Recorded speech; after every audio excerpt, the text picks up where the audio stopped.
Luisa Fernanda Naranjo es fisioterapeuta, especialista en rehabilitación cardiopulmonar y especialista en auditoría en salud. Cuenta con experiencia docente en la Universidad Autónoma de Manizales, en la Universidad del Área Andina y en la actualidad se desempeña como coordinadora del programa de educación, promoción y prevención de seguridad del paciente en SCARE. Muchísimas gracias y bienvenida. Gracias.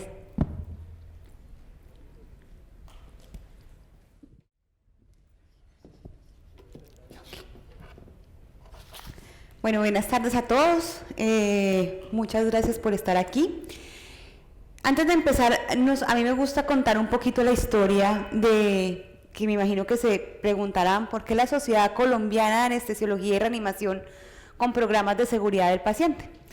Y es desde el 2014, dentro de nuestro propósito superior y de todo lo que se decidió trabajar y al tener la mayor parte de afiliados talento humano en salud, decidimos trabajar por hacer de la atención en salud un camino seguro, solidario y humanizado. Y esto implica para nosotros ayudar y promover con las buenas prácticas, y decidimos ponerle promoción y prevención porque promovemos las buenas prácticas durante la atención en salud para prevenir la presencia de eventos adversos. Para esto hemos creado desde el 2014 diferentes programas con los cuales nosotros vamos a las instituciones de salud a hacer el acompañamiento en la implementación de estos programas. Ha sido un reto, tenemos dos grandes que nos ayudan a mejorar las habilidades no técnicas, que son promoviendo cultura de seguridad del paciente. Con este programa abarcamos diferentes servicios, desde salas de cirugía, unidades de cuidado intensivo, hospitalización y urgencias, y trabajo en equipo, trabajo seguro, con el que trabajamos en salas de cirugía específicamente. Estos programas nacieron en la presencialidad que hacíamos, nos reuníamos, las instituciones se presentaban para querer trabajar con nosotros, hacíamos reuniones de apertura, había un compromiso, y sigue habiendo, ¿no?, gerencial y de toda la parte administrativa, y de ahí pasábamos a empezar todo el entrenamiento con todo el personal que trabaja en estas diferentes áreas y unidades funcionales. Resulta que, como decían ayer empezamos a ver que venía un tsunami, pero lo veíamos muy lejos y decíamos, eso no nos va a tocar. Y de un momento a otro, pues la pandemia llegó y nos encerraron. Era casi para nosotros imposible pensar en que íbamos a pasar a la virtualidad. Estuvimos absolutamente parados 2 meses, parados en temas de programas y con instituciones, donde no sabíamos cómo hacerlo. Empezamos a pensar, o nos transformamos o nos desaparecemos, y nos aparecieron varios retos de la virtualidad y de saber que teníamos que empezar a modificarnos en la virtualidad, y lo primero fue empezar a romper paradigmas. Nos preguntábamos que si sí llegaríamos al personal, si a la gente sí le gustaría, porque creo que todos estuvimos en esa misma posición, donde al principio de la pandemia estábamos saturados de información, donde ya no queríamos ver un computador más. Entonces para nosotros también era un reto de pensar si esto lo lograríamos, si lograríamos llegar al personal. Nuestra gran lucha desde que empezamos con estos programas ha sido involucrar al personal especialista, porque son obviamente las personas muy resistentes a participar en esto. ¿Será que con esto participarán? Y decíamos, si no nos participan presencial, ahora virtual, ¿será que van a llegar? Luego decíamos, bueno, ¿y cómo lo vamos a hacer? ¿Qué nos inventamos? ¿Si vamos a conseguir la adherencia que hemos tenido en la presencialidad? ¿Lograremos hacer transferencia del conocimiento? Porque siempre estamos buscando hacer la transferencia del conocimiento. ¿Y qué resultados vamos a tener? Entonces aquí, en el tema de romper paradigmas, empezamos a preguntarnos y empezamos a transformarnos y de reuniones, y creo que con los primeros que tuvimos que romper los paradigmas fue con nosotros mismos, equipo de trabajo de promoción y prevención, con nuestros directivos, porque no nos creían, ¿cierto? A mí, ni siquiera mi equipo me creía y decía, nadie nos va a copiar, y yo decía, pues tenemos que intentar porque si no nos vamos a quedar sin trabajo todos. Entonces, aquí la historia es, desde el 2014 veníamos en la presencialidad donde estábamos nosotros en las instituciones, donde nosotros éramos quienes ejecutábamos, donde nosotros hacíamos el acompañamiento completo a todo el personal, lográbamos cambios grandes porque éramos nosotros, pero cuando nos íbamos y volvíamos al seguimiento, nunca volvían al inicio, pero sí bajaban las calificaciones porque obviamente se fueron los descare, entonces se había logrado un empoderamiento de la institución. En el 2019 se identificó el primer caso, la verdad como muchos creo, lo veíamos por allá, eso no nos va a llegar a nosotros, no nos va a tocar, 2020 nos encierran y desde el 2021, junio de 2021 empezamos ejecución con algunas instituciones que dijeron ensayemos, instituciones que no habían podido participar en la presencialidad dijeron sí, yo me le uno a ensayar, instituciones con quien habíamos hecho presencialidad, hacer el seguimiento virtual, también nos dijeron que sí, y entonces empezamos todos a acomodarnos en esto, mucha más flexibilidad, porque también estábamos en una época de un pico alto, el talento humano en salud estaba muy cansado, muy fatigado, entonces era como muchos esfuerzos por todos los lados. Y a la fecha, desde el 2020, en todo este transcurso, con nuestros programas hemos logrado llegar a 28.472 trabajadores de la salud, con ellos trabajando y enseñando las buenas prácticas. Y entonces aquí, ¿qué logramos? Cuando pensamos en que sí íbamos a llegar a la virtualidad, resulta que cuando estábamos en la presencialidad, en un promedio por año, nosotros llegábamos a 1.564 trabajadores de la salud y podíamos llegar máximo a 5 instituciones, ¿cierto? Porque estábamos allá.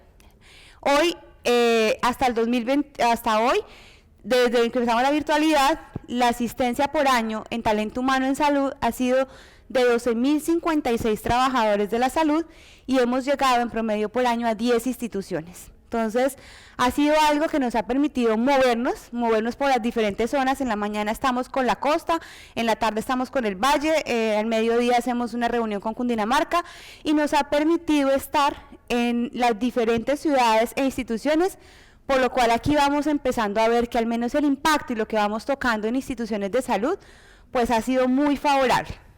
Lograremos la participación de los médicos especialistas. Pues les cuento que este era nuestro dolor de cabeza en la presencialidad y en la virtualidad hemos encontrado que los especialistas han participado mucho más porque no tienen que cancelar sus turnos, porque no tienen que dejar de hacer una cirugía o estar en alguna parte para poder estar en nuestros talleres de capacitación, porque mientras van en el carro de un lado a otro, se conectan y participan, o porque en sus momentos de descanso en los turnos me meto en y no se tienen que desplazar. Entonces la participación de los médicos especialistas ha sido mucho más alta, han sido mucho más participativos y han integrado mucho más las actividades y hemos logrado también mucho mayor transferencia del conocimiento con ellos. Entonces también con eso podemos ver las bondades de habernos transformado. Y entonces, ¿cómo lo hacemos? Nosotros hacemos de nuestros programas, hacemos una convocatoria anual, se presentan instituciones, las instituciones que van llegando los vamos seleccionando y frente a esto, en la institución que tenemos, primero un gran compromiso de la parte directiva, desde la gerencia, calidad, seguridad del paciente, y esta parte directiva se compromete porque son los que nos ayudan a mover a todo el personal asistencial para poder lograr adherencia en los programas. Entonces, hacemos unas personas que son los ojos nuestros en la institución, los entrenamos en la aplicación de las herramientas para evaluar.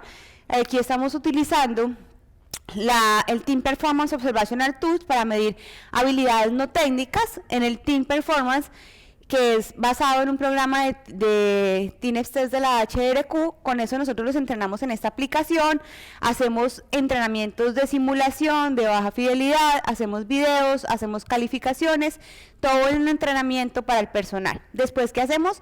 Este personal, que son los ojos de nosotros en la institución, hace o videollamadas o graba videos de todo el proceso quirúrgico o de unidades de cuidado intensivo o de hospitalización, de los puntos que necesitamos evaluar, y nos reunimos y hacemos unas reuniones proyectando los videos y vamos calificando. Entonces vamos dando las calificaciones para mirar qué tantas habilidades técnicas tienen y qué no técnicas tienen y qué es lo que vamos a implementar. Después de eso, tenemos una evaluación que nos da una medida previa. Después hacemos unos talleres que nosotros los hemos denominado de la sensibilización del trabajo en equipo y de las habilidades no técnicas, que los hacemos con simulación de baja fidelidad, donde ponemos juegos de roles, juegos en las mismas salas.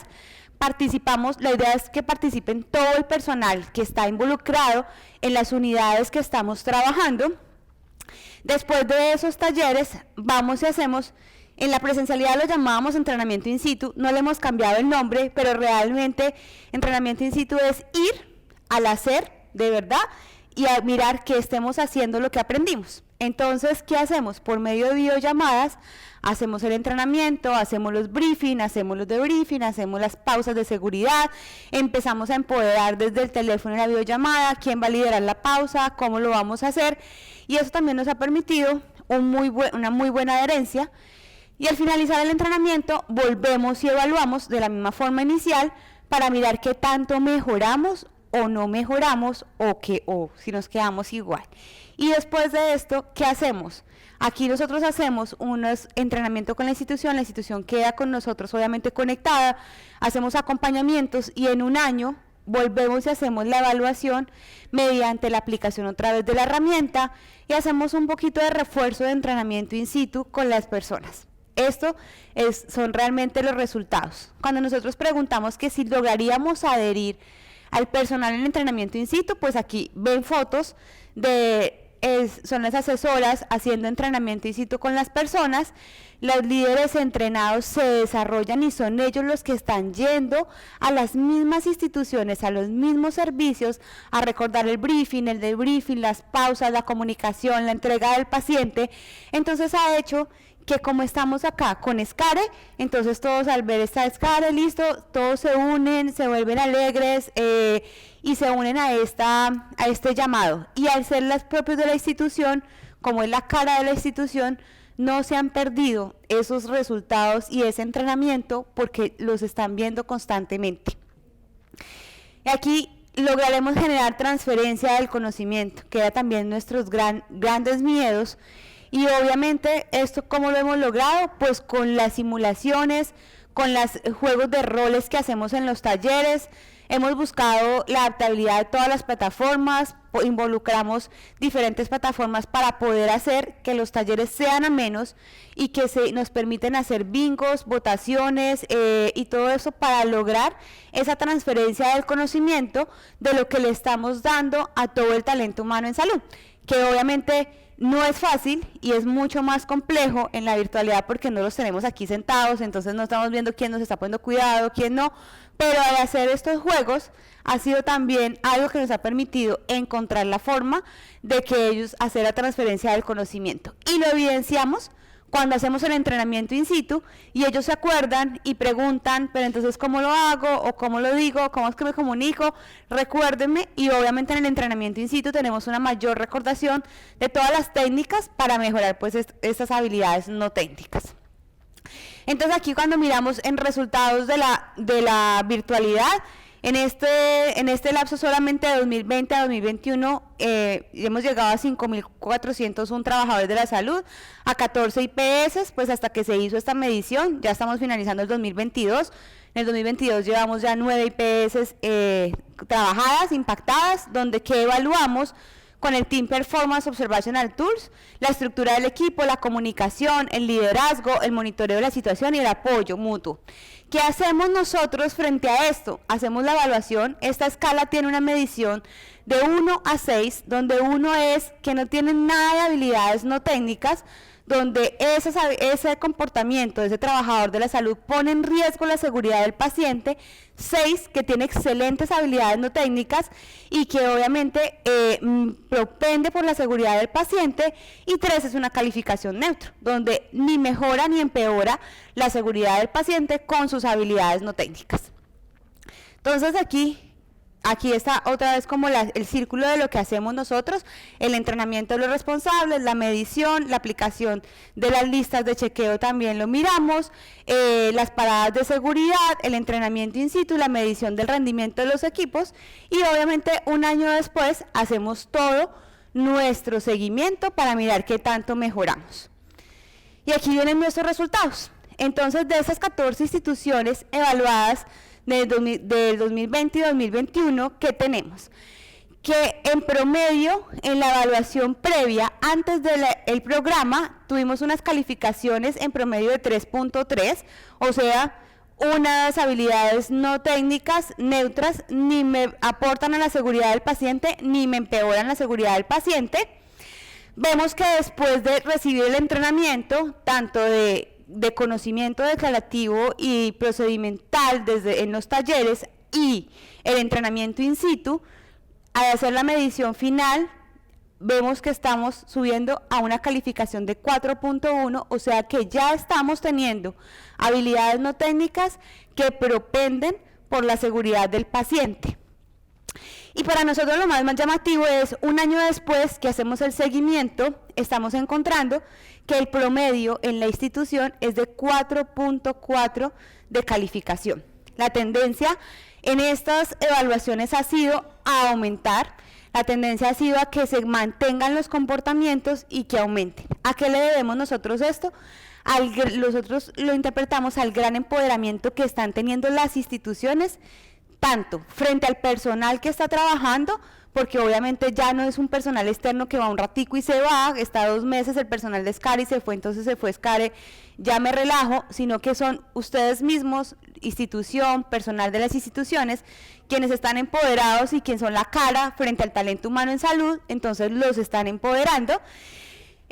Y obviamente que se han apropiado de todas las técnicas porque lo que hacemos es enseñarles todo lo que nosotros estamos enseñando al personal de la institución, quien se encarga de replicarlo y pese a la rotación lo siguen replicando.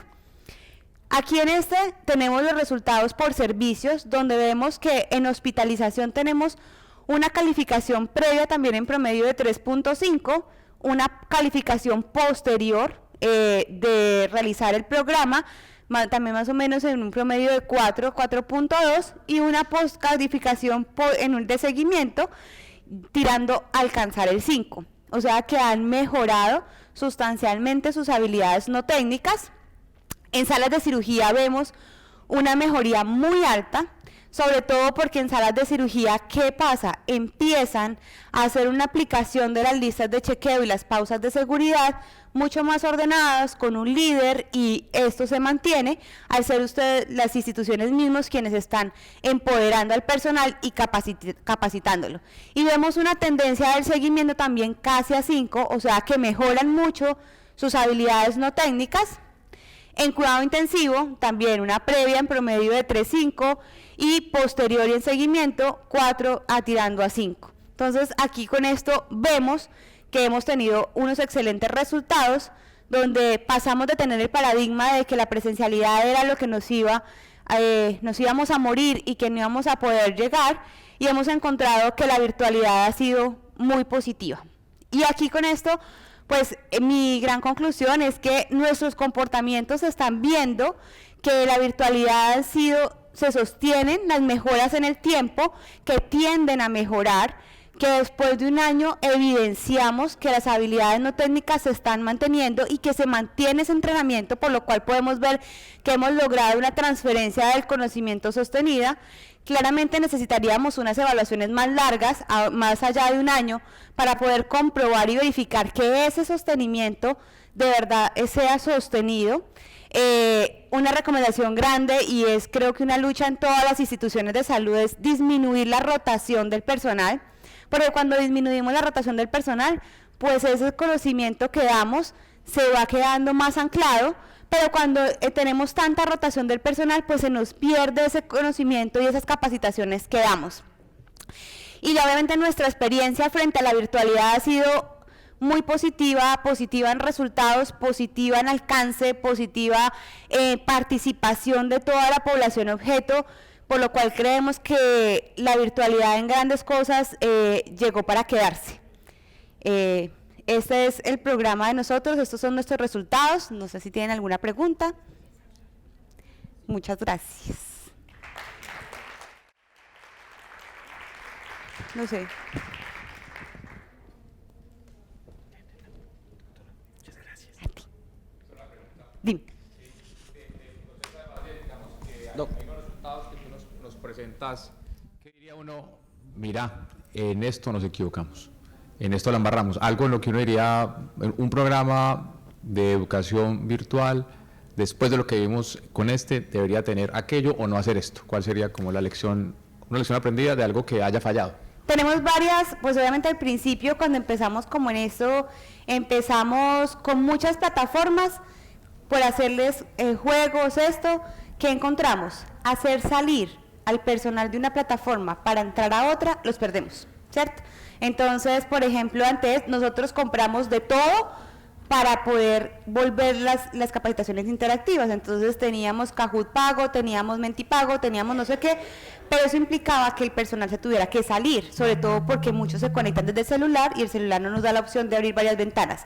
Ahí los perdíamos muy, muy mal. Lo otro es no apagarles el micrófono y no tenerlos interactuando, los perdemos también, porque eso no les genera empatía, ¿cierto? Porque así, si en la presencialidad ellos preguntan esto, entonces nosotros les dejamos el micrófono abierto. Nos pasó de todo, ¿cierto?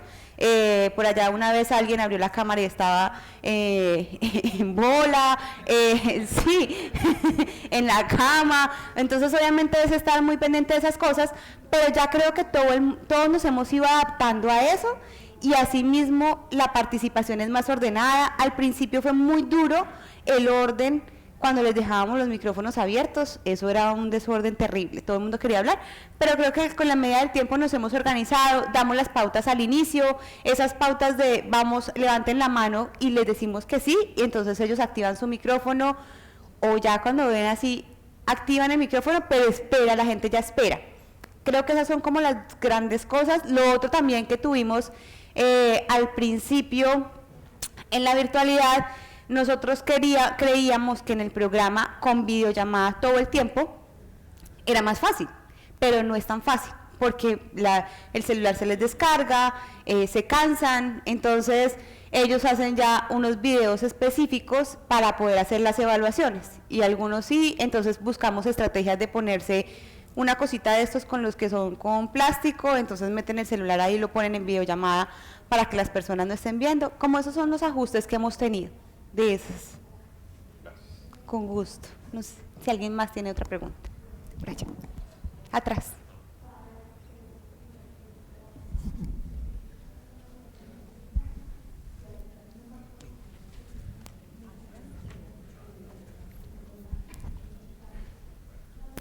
Buenas tardes. Te pregunto algo. Nosotros hemos tenido una dificultad generacional, un poquito de apatía en el tema de la innovación en la educación.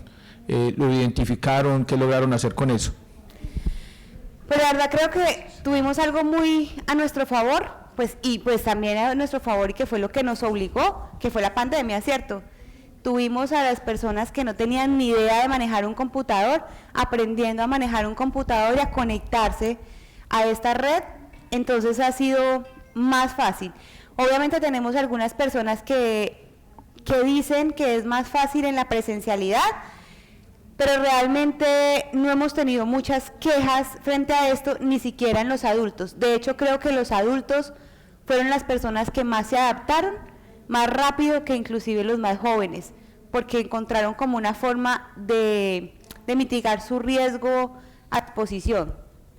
No hemos tenido muchos, después de la pandemia, antes de pandemia cuando hacíamos actividades virtuales sí se quejaban, pero después de pandemia no, y aquí no hemos tenido, y como ahora nuestra convocatoria sale que es virtual, pues ya nadie se queja, es frente a más eso. Sí. No sé. Gracias. Hola, buenas tardes. La escala Team Performance es una herramienta de uso libre, ustedes la crearon. Nosotros tenemos las personas entrenadas con la HRQ, no es de nosotros, es de la HRQ. Está en la página de la HRQ, o sea que si uno la utiliza, pues simplemente tiene que guardar los derechos de autor. pero si es de uso libre, ellos brindan entrenamiento en eso, pero nosotros también, o sea, y estamos capacitados porque nos capacitamos con ellos. Entonces, si quieren, también nos contactan y con todo el gusto se les pasamos. Hola, buenas tardes. Buenas tardes. Gracias por compartir la experiencia. Mi pregunta va encaminada de pronto un poco a la ejecución. ¿Se dieron cuenta que para que haya mayor efectividad, con qué periodicidad lo hacen, más o menos cuánto tiempo por intervenciones? Nosotros estamos, cuando arrancamos, desde la reunión de apertura hasta finalizar la primera, segunda observación, son 2 meses. 2 meses continuos de acompañamiento de escala, donde estamos en entrenamiento, los talleres, el entrenamiento in situ, y de ahí nos vamos, ¿cierto? Dependiendo del programa que se escoja, normalmente Promoviendo Cultura, que es el que abarca más servicios, también diseñamos unos, ahí en ese programa también tenemos unos talleres que es de economía del comportamiento para mejorar la seguridad del paciente y de liderazgo y desarrollamos unos proyectos. Entonces ese programa siempre está en acompañamiento como todo el año, sobre todo en el desarrollo de los proyectos. Si tienen problemas pues nos preguntan, tenemos unos grupos de WhatsApp con las instituciones y siempre se están alentando durante el año y al año hacemos el seguimiento. Voy a decirlo palabras bonitas, pero prácticamente después del año los abandonamos porque no me dan los recursos para seguir acompañando las mismas instituciones, pero no los abandonamos. Si ustedes necesitan algo, obviamente nos dicen y estamos ahí, pero ya quedan con todo el entrenamiento. Entonces, si es continuo 2 meses y después al año volvemos y estamos 1 mes en esa evaluación y ese seguimiento.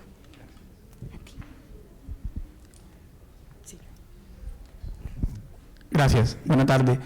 Luisa, ¿cierto? Sí. Luisa, una pregunta. Cuando tú vas a viajar, tú sabes que si tú no llevas la cédula tienes problemas, ¿cierto? Sí. Cuando hacen esta formación, este acompañamiento, la gente ya adquiere los conocimientos y la gran pregunta es, ahí veíamos unas gráficas que subía y bajaba, ¿qué hace que esta persona o qué han encontrado en estas personas que ya saben, que ya lo formamos, que desistan, que decaiga, que aún sabiéndolo no lo pongan en práctica? ¿Qué determinantes condicionan a que no se siga eso ya aprendido? Las gráficas que suben y bajan son instituciones. Acuérdate que cada barrita es una institución. Realmente antes, ¿qué hacía que bajaran? Mucho la rotación de personal, ¿cierto? Cuando nos íbamos y volvíamos, a veces llegábamos a instituciones donde realmente habían cambiado casi todo el personal, o sea, perdimos el trabajo, pues entre comillas, ¿cierto? ¿Qué pasa ahora? Como es por instituciones, pues unas instituciones tienen mayores calificaciones que otras, por eso ves como las curvas unas más altas que otras, pero por institución no estamos encontrando que bajen en este momento, sube. Sobre todo creo que lo que más ha servido es ese empoderamiento del personal de la institución, porque está el líder claramente que decimos, que sea alguien que ustedes consideren que no se va a ir rápido, ¿cierto? Entonces nos ponen el líder de calidad o el líder de seguridad y la jefe coordinadora del quirófano o de unidades o de enfermería, que es quien son los ojos de nosotros. Se entrenan, pero no se entrenan solo ellos, se entrenan un montón. Entonces tenemos siempre mínimo por ahí 10 personas entrenándose y claramente 2 se comprometen a ser los abanderados de ayudarnos a sacar el programa adelante, pero hay mucha más gente entrenada. Y esto ha hecho que permanezca. ¿Sí? Muchas gracias.